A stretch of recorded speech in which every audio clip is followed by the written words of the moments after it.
You have that conversation with Ethan Page, like the Urban Playboy comes up. Like, what are then different elements of the character? Like, oh, I can do this with maybe gear. I can do this with the way I walk, or I can do this with. Like, so it's slowly transitioned. I want to say what really happened was also something that I was noticing, where characters were like wrestling goes in waves, right? So it's not always going to be the same. Right. So around this time, I'm remembering characters are getting over. This is when like Warhorse is really buying into the Warhorse stuff. Like Alley Cat is being like Alley Cat, like all that kind of stuff. So I started really doing like Playboy shit. So like I had like an old like iPhone I had that had old text messages I've had with like conversations with women and stuff like that. So what I did was I kind of gimmicked them, and I started a trend of like making skits where like I'm doing something and then my phone rings and then like this whole text thread of me like Urban this chick and whatnot.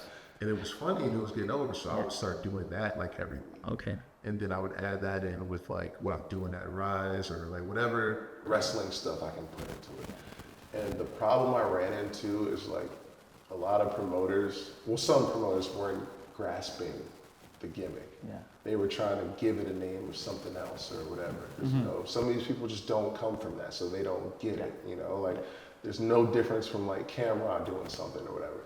So it's just like some people got it, some people didn't, and some people didn't see me like as a champion because of that character. Okay. Did they think it was like too much of like a partying kind of? Yeah, because they're so used to hearing like the Playboy being like the overly flamboyant or like the calm cool. Right. And it's like, no, Shaft was a Playboy. You know what I'm saying? Like if you watch BFF, Big Meech had Playboy attributes. So it's like, you just don't come from it, so you don't get it. So I have to repackage it in a way that makes sense to you. Right.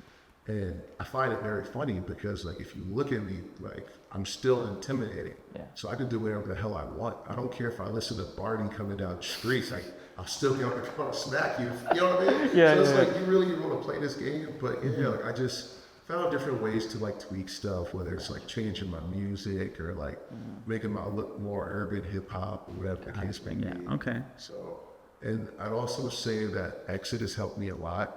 Because like EC3 loved it, Noah loved it, and they just found different ways to get the character over before even worrying about wrestling. Really? They had an event where, and they paid me my full rate for this. Like I didn't wrestle. Yeah. I sat on a throne and got fed grapes by beautiful women who I actually know. You know what I'm saying? So it's like it's a gimmick, but it's not.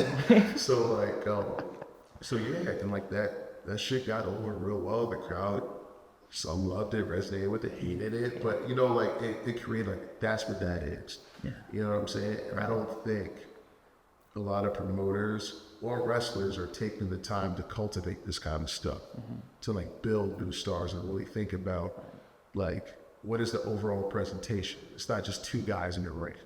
Like, what story am I going to have commentary to actually get over instead of making jokes all the time? You know what I'm saying? Like it's like taking it seriously. I'm a professional. Like I told you before, I walk around with business cards. Right. Like I really take pride in what I do and how I do it. So like being around people that do that has helped it grow even more. Oh, absolutely. It's something where it just kind of lifts everyone up. Yeah.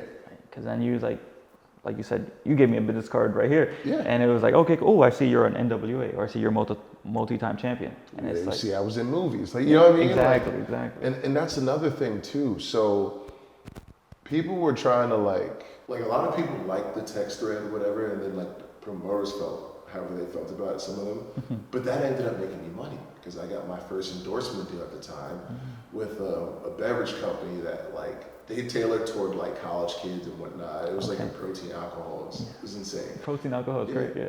But like what I was doing was I was making skits and we like drinking it or using that in some light to, you know, promote it. I even had matches where like I pretend I'm Popeye the Sailor Man. I would drink it and start going crazy. And they were paying me for it. And now I have an endorsement deal with Gaspari Nutrition. You know what I'm saying? So I'm getting like my supplements and all that stuff, and then like I'm getting discount code for people. So it's like you gotta think outside of just the wrestling box. Like I've always looked at my career as like I want to be like The Rock or Batista. Like wrestling's the foundation, but I want to do more movies and acting. I want to have endorsement deals. I want to grow my scholarship. Like I want to like build this whole thing around that. Like that's the whole point of being like a real entrepreneur, a real hustler. So. And that's like kind of then also just the being a superstar. Yes, you want to be a star, exactly. You understand me, speaking my language. Exactly.